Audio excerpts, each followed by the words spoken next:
रात का तीसरा पहर था। गांव के छोर पर बनी एक टूटी फूटी झोपड़ी में एक बूढ़ा आदमी खाट पर पड़ा हाफ रहा था। किशन, मेरी बात सुन बेटा। पिताजी, आप आराम करिए। वैद्य जी को बुलाया हूं, अभी आते ही होंगे। किशन, ये बीमारी वैद्य के इलाज से ठीक होने वाली नहीं लग रही। लगता है अब मेरा शरीर जवाब देने लगा है। इससे पहले तू मुझे वचन दे। आप ऐसी बात क्यों कर रहे हो पिताजी? चाहे कुछ भी हो जाए, चाहे वो तेरे पैर पकड़ लें, रोए गिड़गिड़ाएं, तू उन तीनों को उस धन में से एक भी मुद्रा मत देना, कभी मत देना। किशन की समझ में कुछ नहीं आया। धन? कैसा धन? उनके घर में तो 2 वक्त की रोटी भी मुश्किल से बनती थी। पिताजी, कौन सा धन? हमारे पास तो कुछ भी नहीं है। आप बुखार में बड़बड़ा रहे हैं शायद। बड़बड़ा नहीं रहा बेटा, वक्त आने पर तुझे सब पता चल जाएगा। बस तू मुझे वचन दे कि मेरा कहा नहीं भूलेगा। उसी रात किशन ने अपने पिता को वो वचन दिया, इस बात से बेखबर कि वो रात असल में कब आएगी और उस वचन की असली परीक्षा अभी कितनी दूर बाकी थी। रामलाल का गांव में एक छोटा सा खेत था, जिसकी कमाई से बड़ी मुश्किल से घर चलता था। उसके 4 बेटे थे, मोहन, हरिया, धनीराम और सबसे छोटा किशन। जैसे जैसे बेटे बड़े हुए, तीनों बड़े शहर की तरफ निकल गए काम धंधे की तलाश में। सिर्फ किशन ही गांव में रह गया, अपने बाबा और अपनी पत्नी कुसुम के साथ। मोहन, हरिया और धनीराम साल में एक बार भी गांव का मुंह नहीं देखते थे। न कोई चिट्ठी, न कोई खबर। पर रामलाल की आंखें फिर भी हर त्योहार पर गांव के रास्ते पर टिकी रहती थी। एक शाम कुसुम ने देखा कि बाबा फिर से दरवाजे पर बैठे दूर सड़क की तरफ देख रहे हैं। बाबा, आज भी उनकी राह देख रहे हो? बेटे हैं कुसुम, कितना भी दूर चले जाएं, पिता का मन तो उन्हीं की तरफ भागता है। तुझे याद है ना, मोहन कितना ख्याल रखता था मेरा। याद है बाबा। कभी कभी लगता है बेटे बड़े हो जाते हैं तो सिर्फ खून का रिश्ता रह जाता है। पिताजी, आप परेशान मत हो, मैं हूं ना यहाँ। तू है इसलिए तो अभी तक टिका हूं बेटा। एक दोपहर रामलाल का पुराना मित्र गंगाराम चौपाल पर उससे मिलने आया। रामलाल, तेरे बड़े बेटे कब आएंगे? महीनों हो गए, कोई खत तक नहीं आया। आज आएंगे गंगाराम, शहर में काम होगा, मजबूरी होगी। बेटे कभी अपने पिता को भूलते हैं क्या? और तू यहाँ अकेला बीमारी से जूझता रहता है, दवाई के लिए भी हाथ फैलाना पड़ता है। किशन है ना मेरे पास, वही मेरा सहारा है, वही मेरी लाठी है इस बुढ़ापे में। किशन तो भला बेटा है, इसमें कोई शक नहीं है। बस मुझे कभी कभी लगता है तूने अपनी सारी उम्मीद उन तीनों पर लगा रखी है, जो शायद कभी लौटकर पूछेंगे भी नहीं। कुछ पल चुप रहने के बाद गंगाराम को बरसों पुरानी एक बात याद आ गई। अरे वो रतन याद है, जिसे तूने अपनी सारी जमा पूंजी व्यापार करने के लिए दे दी थी? रतन को कैसे भूल सकता हूँ गंगाराम, सिर्फ वही तो एक मेरा मित्र था, भाई जैसा था वो मेरे लिए। सुना है उसका व्यापार डूबने के बाद वो गांव छोड़कर चला गया था, फिर किसी ने उसका मुंह तक नहीं देखा। हाँ, मेरा दिया हुआ पैसा भी उसके साथ चला गया, पर मुझे उससे कोई गिला शिकवा नहीं है। मैंने अपनी मर्जी से दिया था, उम्मीद से नहीं। लेकिन कल शहर से आए एक व्यापारी ने बताया कि पूरब की तरफ रतन नाम का एक बड़ा सेठ रहता है। मसालों का बहुत बड़ा कारोबार है उसका। शायद कोई और होगा गंगाराम। रतन जैसे नाम तो और भी होंगे इस दुनिया में। मेरा रतन तो शायद अब इस दुनिया में भी ना हो। उसी सप्ताह रामलाल सूखे पड़े गांव के पुराने कुएं को देख रहा था। किशन उसे ढूंढते हुए वहां पहुंचा। क्या सोच रहे हैं पिताजी? इतनी देर से यही खड़े हैं। उस कुएं के बारे में सोच रहा हूं बेटा। गांव की औरतें 2 कोस दूर से पानी भरकर लाती हैं। अगर मेरे पास धन होता तो फिर मैं उसे ठीक करवा देता। धन का इंतजाम हम कर लेंगे पिताजी, थोड़ा वक्त लगेगा पर हो जाएगा। मेरे पास पैसा नहीं है बेटा, बस एक पुराना हिसाब है जो शायद कभी चुकता नहीं होगा। कैसा हिसाब पिताजी? आप हमेशा ऐसी अधूरी बात क्यों करते हैं? कुछ हिसाब वक्त चुकाता है किशन। चल घर चलते हैं। किशन उस समय पिता की बात समझ नहीं पाया। 16 वर्ष पहले रतन रामलाल का बचपन का मित्र था। रतन बहुत गरीब घर से था। दिन में मजदूरी करता, रात में सपने बुनता। एक दिन उसने रामलाल के सामने अपना सपना रखा। रामलाल, मुझे बस थोड़ी सी पूंजी चाहिए। कपड़े का छोटा सा व्यापार शुरू करना चाहता हूँ। मेहनत भी करूंगा, बस शुरुआत के लिए सहारा चाहिए। रतन, तू जानता है मेरे पास भी कोई खजाना नहीं है। जो कुछ भी है वर्षों की जमा पूंजी है। मुझे पता है रामलाल, इसलिए मांगते हुए भी शर्म आ रही है, पर मेरे पास तेरे सिवा कोई और नहीं है। मेरे पास जो कुछ है वो तेरा ही समझ। पर याद रख रतन, इसे मैंने अपने बच्चों के हिस्से से नहीं दिया, अपनी उम्मीद से दिया है। ये भरोसा मैं कभी नहीं तोड़ूंगा रामलाल। रामलाल ने अपनी सारी जमा पूंजी, अपने पूरे जीवन की बचत रतन के हाथ में रख दी।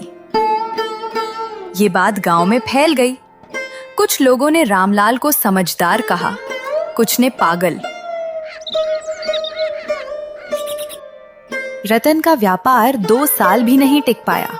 घाटा इतना बड़ा था कि रतन शर्म के मारे गांव छोड़कर चला गया, बिना बताए। बरसों बीत गए। रामलाल का धन तो गया ही, साथ ही उसका मित्र भी हमेशा के लिए खो गया। तीनों बड़े बेटे बड़े होकर भी इस बात को भूले नहीं थे। बाबा ने हमारा हक एक अजनबी को दे दिया और आज हम फटे कपड़ों में घूम रहे हैं। पैसा डूब गया, ठीक है, पर बाबा को अभी तक कोई अफसोस नहीं है, जैसे हमारा भविष्य कोई मायने नहीं रखता इनके लिए।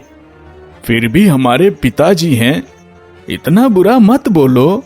तू हमेशा नरम पड़ जाता है धनीराम।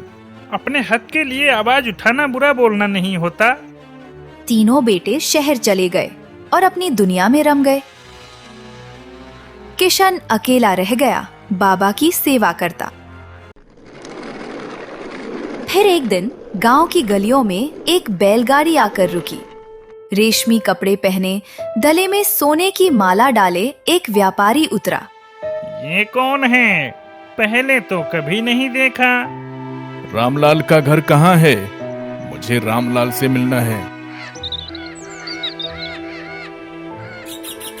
जब वो व्यक्ति रामलाल की टूटी झोपड़ी के सामने आकर रुका तो रामलाल की आंखें फटी रह गईं। रतन, तू अभी जिंदा है? मुझे तो लगा था कि... रामलाल, मैं तेरा कर्जदार हूं और आज उसे चुकाने आया हूं। ये क्या कर रहा है तू? इतने बरसों बाद जिस दिन मैं गांव छोड़कर गया था, उस दिन से हर रात तेरा चेहरा मेरी नींद में आता रहता है। तूने मुझ पर इतना भरोसा किया और मैं तेरा भरोसा डुबो बैठा था। वो भरोसा किसी हिसाब किताब के लिए नहीं था रतन। दोस्ती में हिसाब किताब थोड़े ही होता है। लेकिन रामलाल, मुझसे ये बोझ और नहीं सहा गया। जब तक अपना कर्ज चुकाने लायक ना बन जाता, मुंह दिखाने की हिम्मत भी नहीं थी। धीरे धीरे मैंने एक बड़ा व्यापार खड़ा किया, मसालों और रत्नों का। रतन ने अपने साथ लाए दोनों भारी संदूक खुलवाए। सोने की मुद्राओं की चमक से पूरा आंगन जगमगा उठा। रामलाल की सांसें थम सी गईं। 20,000 स्वर्ण मुद्राएं रामलाल, तूने जो दिया था उसका कई गुना। रतन, ये इतना सब? मैं चाहता हूं इसका लिखित प्रमाण रहे, ताकि कल को इस पर कोई सवाल न उठाए। गांव के 2 बुजुर्गों को गवाह बनाकर एक ताम्रपत्र लिखवा लेते हैं कि ये भेंट है, विरासत नहीं, और इसका फैसला तू खुद करेगा। तू जिसे चाहेगा उसे देगा।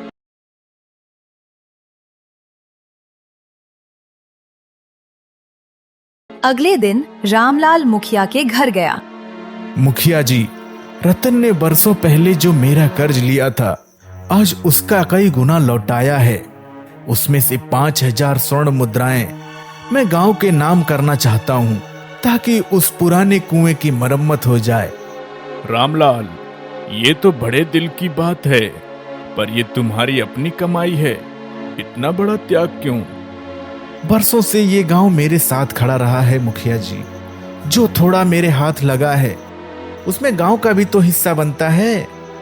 मुखिया ने 5,000 मुद्राएं ससम्मान स्वीकार की और कुछ ही हफ्तों में गांव का सूखा कुआं फिर से पानी से भर उठा। बाकी 15,000 मुद्राएं रामलाल के घर में ही रहीं। ये खबर आग की तरह फैली कि रामलाल के घर धन आया है। 3-4 दिन के भीतर मोहन, हरिया और धनीराम गांव लौट आए। बाबा, कितने दिनों बाद देखा हूँ आपको। हमें खबर मिली तो हम सब कुछ छोड़कर दौड़कर चले आए आपके पास। बाबा, आप इतने दुबले पतले क्यों हो गए हैं?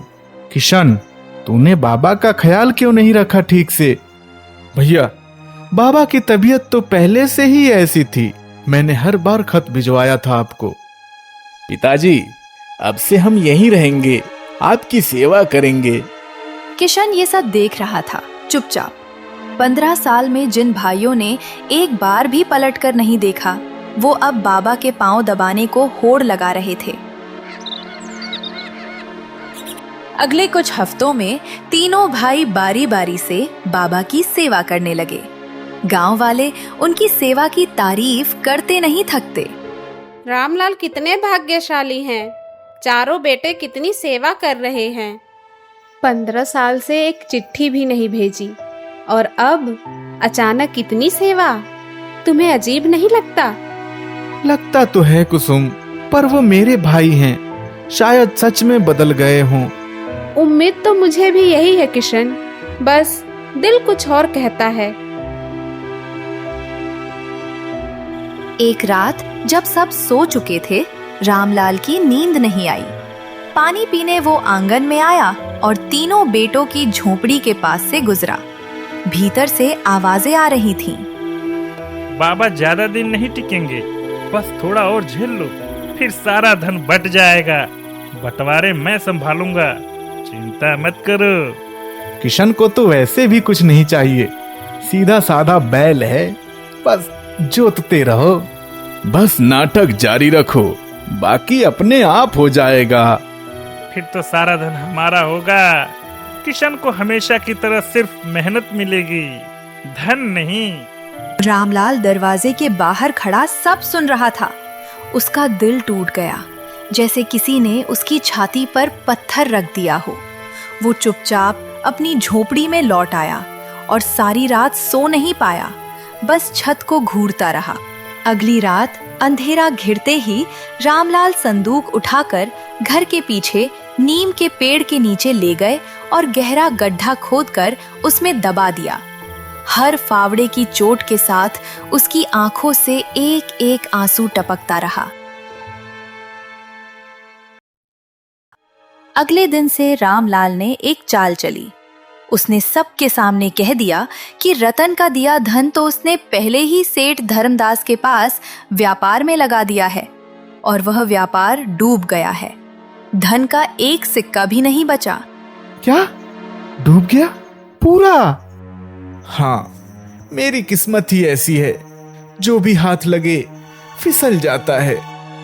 लेकिन बाबा, इतनी जल्दी? आपने पूछा भी नहीं किसी से। उम्र हो गई है बेटा, अब समझ भी कम पड़ने लगी है। अगले ही दिन से मोहन अपने बेटे का अचानक बीमार पड़ने का बहाना बनाकर शहर लौट गया।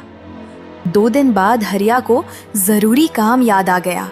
अगले दिन धनीराम भी विदा हो लिया, बिना ठीक से अलविदा कहे।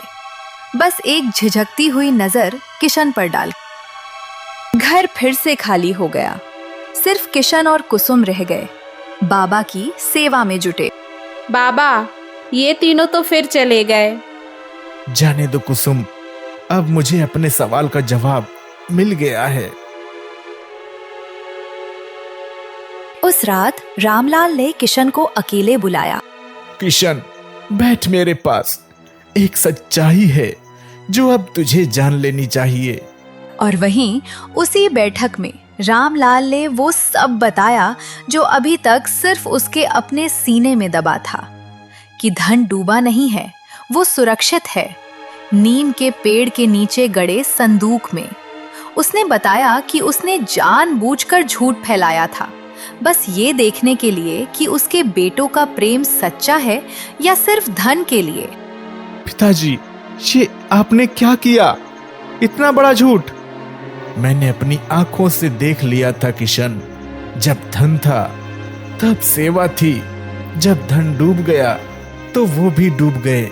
1 सप्ताह के भीतर दोनों बिना पीछे मुड़े तू और कुसुम यहीं रुक गए। पिताजी, मुझे माफ कर दे बेटा कि मुझे अपने ही बेटों की परीक्षा लेनी पड़ी। और फिर बहुत धीमी आवाज में रामलाल ने वही बात दोहराई जो उसने महीनों पहले उस डरी हुई रात किशन से कही थी। याद है वो रात जब मैंने तुझसे वचन मांगा था? यही वो वचन है किशन। चाहे तेरे तीनों भाई कितना भी गिड़गिड़ाएं, रोएं, एक मुद्रा भी ना देना। ये धन उसी का है जिसने मेरा साथ नहीं छोड़ा। वचन याद है पिताजी, नहीं भूलूंगा। कुछ महीनों बाद रामलाल की तबीयत सच में बिगड़ने लगी। इस बार हालत वैसी ही थी जैसी उस पहली डरी हुई रात में थी। गांव के मुखिया और पंचों को बुलाकर सबके सामने रामलाल ने अपनी अंतिम इच्छा कह सुनाई। मुखिया जी, गांव वालों सुन लो। रतन ने मुझे 20,000 स्वर्ण मुद्राएं दी थी। उसमें से मैंने गांव के कुएं के लिए पहले से ही 5,000 स्वर्ण मुद्राएं लगा चुका हूं। आप सब गवाह हैं। जो 15,000 शेष बचे हैं वो पूरी तरह से मेरे छोटे बेटे किशन की है। ये मेरी संपत्ति का बंटवारा नहीं है, ये मेरा एहसान है उस बेटे पर जिसने बिना किसी उम्मीद के मेरी सेवा की। मोहन, हरिया और धनीराम मेरे बेटे तो हैं, पर उस धन पर उनका कोई हक नहीं। कुछ ही दिनों बाद रामलाल चल बसा और जैसे ही उसकी अंतिम क्रिया पूरी हुई, तीनों भाई किशन के दरवाजे पर आ खड़े हुए।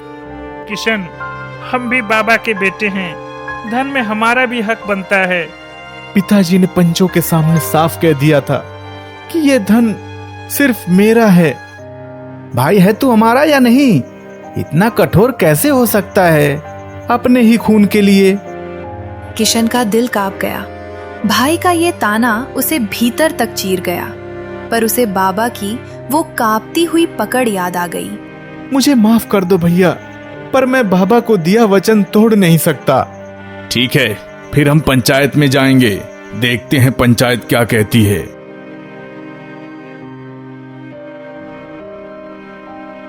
अगले दिन गांव की पंचायत बुलाई गई। पूरा गांव जमा हो गया। मोहन ने सामने आकर अपनी दलील रखी। पंचों, पिता की संपत्ति पर सभी बेटों का बराबर हक होता है। ये हमारे गांव की रीत है। किशन सब अकेला नहीं हड़प सकता। किशन, तुम्हारे पास क्या प्रमाण है कि ये धन सिर्फ तुम्हारा है? मुखिया जी, आप तो स्वयं ही वहां पर मौजूद थे जब पिताजी ने अपनी अंतिम इच्छा बताई थी। हाँ, वो याद है मुझे, पर मोहन की बात भी अपनी जगह ठीक है। पिता की संपत्ति सभी संतानों में बराबर बंटती है। सुनकर मोहन के चेहरे पर मुस्कान आ गई। हरिया और धनीराम ने एक दूसरे को देखकर इशारा किया। तीनों अब आगे बढ़े आवाज में अचानक नरमी घोल दी। किशन, हम गिड़गिड़ाने को भी तैयार हैं, बस थोड़ा हक दे दो। हम तेरे बड़े भाई हैं किशन। बचपन याद कर, हमने तुझे कंधे पर बिठाया था। किशन की आंखों में आंसू आ गए, हाथ कांपने लगे। भैया उठो, मुझे मत तड़पाओ, पर मैं वचन नहीं तोड़ सकता। बाबा ने ये मुझसे मांगा था और मैं उसे नहीं तोड़ूंगा। तभी भीड़ के पीछे से एक आवाज आई। मुखिया जी, अगर इजाजत हो तो मैं कुछ कहना चाहता हूँ। सब चौंक गए। रतन कब गांव लौटा किसी को खबर नहीं थी। वो अपने साथ वही ताम्रपत्र लेकर आया था। ये धन रामलाल की पुश्तैनी जायदाद नहीं थी, ये मेरी तरफ से उन्हें दी गई निजी भेंट थी। जिस दिन मैंने ये धन सौंपा, उसी दिन हमने 2 गवाहों के सामने ताम्रपत्र बनवाया था। इसमें साफ लिखा है कि इसका फैसला रामलाल अपनी मर्जी से करेंगे, वो चाहे जिसे भी दें। मुखिया ने ताम्रपत्र लिया, ध्यान से पढ़ा, फिर गवाहों की मुहरें जांची। ये भेंट थी, विरासत नहीं। रामलाल ने अपनी मर्जी से ये धन किशन को सौंपा था। पंचायत का फैसला है, ये धन पूरी तरह से किशन का ही है। मोहन का चेहरा सफेद पड़ गया। हरिया गुस्से से कांपने लगा। ये तो धोखा है, पिताजी हमारा हक छीन गए। भैया, बाबा ने कुछ नहीं छीना। जो प्यार आपने कभी नहीं दिया, उसका हक आप कैसे मांग सकते हैं? भीड़ में सन्नाटा छा गया। मोहन ने आगे बढ़कर किशन का कॉलर पकड़ना चाहा, पर गांव के 2-3 आदमियों ने उसे रोक लिया। तू क्या सोचता है इतनी आसानी से बच जाएगा? आज के बाद हमारा तुझसे कोई रिश्ता नहीं है। रिश्ता तो आपने उसी दिन तोड़ दिया था भैया, जब धन डूबने की खबर सुनकर आप तीनों ने 1 सप्ताह के भीतर घर छोड़ने की योजना बना डाली। तीनों भाई सिर झुकाए बिना कुछ कहे वहां से चले गए। कुछ महीने बीत गए। किशन और कुसुम की जिंदगी बदल गई थी, पर किशन ने उस धन का इस्तेमाल सोच समझ कर किया। उसने अपने खेत को बड़ा किया, घर पक्का बनवाया, साथ ही गरीब बच्चों की पढ़ाई के लिए एक छोटी पाठशाला भी खुलवाई, उसी कुएं के पास जिसे बाबा ने अपने हाथों से गांव को लौटाया था। किशन, तुमने इतना धन पाकर भी खुद को नहीं बदला। पिताजी ने मुझे धन नहीं दिया कुसुम, उन्होंने मुझ पर भरोसा किया था। वो भरोसा मुझे बनाए रखना है। गांव में आज भी वो पाठशाला चलती है। बूढ़े बुजुर्ग जब भी वहां से गुजरते हैं, बच्चों को समझाते हैं, खून का रिश्ता किसी को हकदार नहीं बनाता। जो बिना किसी उम्मीद के साथ निभाए, असली वारिस वही होता है।